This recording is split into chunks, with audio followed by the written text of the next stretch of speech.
la suite de Dead Reckoning a connu une production particulièrement coûteuse, atteignant un budget colossal avoisinant les 400 millions de dollars, un montant qui surpasse de loin celui des films précédents de la franchise, et ce, de plus de 100 millions. Les grèves qui ont paralysé Hollywood en 2023 ont contribué à gonfler ce budget déjà impressionnant. Cette information, relayée par le Hollywood Reporter, nous plonge dans l'attente fébrile de retrouver Tom Cruise, reprenant son rôle mythique d'Ethan Hunt, pour une nouvelle épopée remplie d'action et de suspense. Cette fois, il devrait, avec son équipe, s'attaquer à une entité d'intelligence artificielle redoutable. Les détails de l'intrigue restent encore mystérieux, mais promettent de passionner les fans. Bien que la franchise Mission Impossible n'ait jamais figuré parmi les plus gros succès du box-office, elle a su captiver un public fidèle. À titre de comparaison, le volet le plus rentable, Fallout, ne s'est classé que 108e parmi les plus grands succès de l'histoire du cinéma.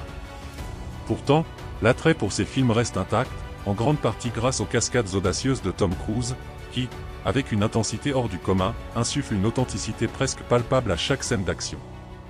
Ce qui distingue Mission Impossible de franchises similaires, comme The Fast and the Furious, c'est son respect pour la physique et le réalisme ici, les morts restent morts, et les lois de la gravité ne sont pas que symboliques. Cependant, les résultats mitigés du dernier opus, malgré une bonne réception critique sur Rotten Tomatoes, montrent à quel point le box-office est impitoyable. Avec une recette mondiale frôlant les 600 millions de dollars, Dead Reckoning a peiné à égaler le succès de Fallout, en partie éclipsé par l'événement cinématographique concurrent, le phénomène Barbenheimer. Pour autant, l'équipe ne baisse pas les bras.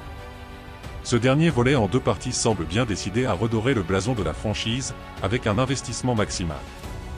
Il n'a pas été épargné par les imprévus, et la grève des acteurs a aussi retardé son avancement. Cette attente a poussé Paramount à miser gros sur la promotion de ce chapitre final, peut-être dans l'espoir de rentabiliser cet énorme budget. Avec des cascades toujours plus spectaculaires, on pourrait se demander si la saga ne gagnerait pas à conclure sur une note de gloire avant que la surenchère ne finisse par lui coûter cher.